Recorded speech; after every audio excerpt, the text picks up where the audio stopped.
The Wife showcases a superb role for Glenn Close, who, since she played a cross-dresser in Albert Nobbs, hasn't been seen much on our screens lately.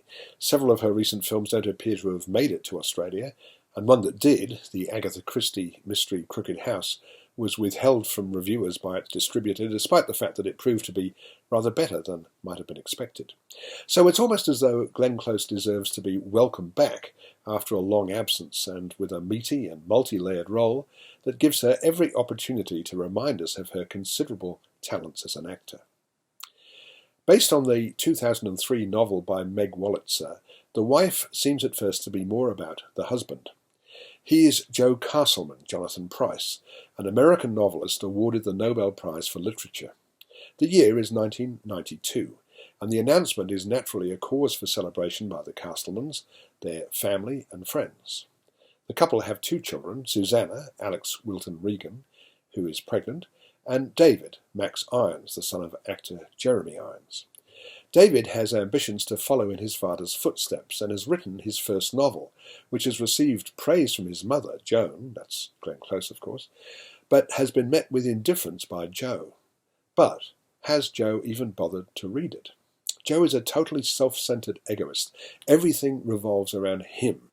Throughout his life he's also been a serial womanizer, which is one reason that he's not enthusiastic about the prospect of a tell-all biography being written by Nathaniel Bone, Christian Slater, a snarky journalist. Flashbacks covering the years 1958 to 1962 revealed that Joan, played as a young woman by Annie Stark, had been a naive and eager student of Joe, Harry Lloyd, who at the time was a married professor of creative writing.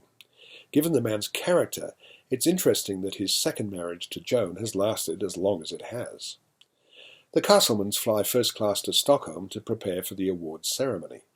Bone tags along, hoping to confirm some of his suspicions about the famous author. The Nobel authorities assign attractive Linnear, Karen Franz Koloff, to be Joe's guide and interpreter, and it's not long before he's up to his old tricks with a woman young enough to be his granddaughter. The last time I think there was a movie about an American receiving the Nobel Prize was in 1963, when Paul Newman starred in The Prize, a Hitchcockian thriller about an American scientist who disappears in Stockholm before his prize is presented. The Wife, a co-production between the US and Sweden, is much more down-to-earth about the behind-the-scenes Nobel procedures, perhaps because the film's director, Bjorn L. Runge, is himself Swedish. The narrative here follows a fairly predictable arc, but as the title indicates, this portrait of a woman who has unjustly been consigned to the sidelines, while her famous husband basks in the glory of his apparent achievements, is filled with nuance, and Close, for once given a very meaty role, rises to the occasion with distinction. I'm giving The Wife 3.5 stars.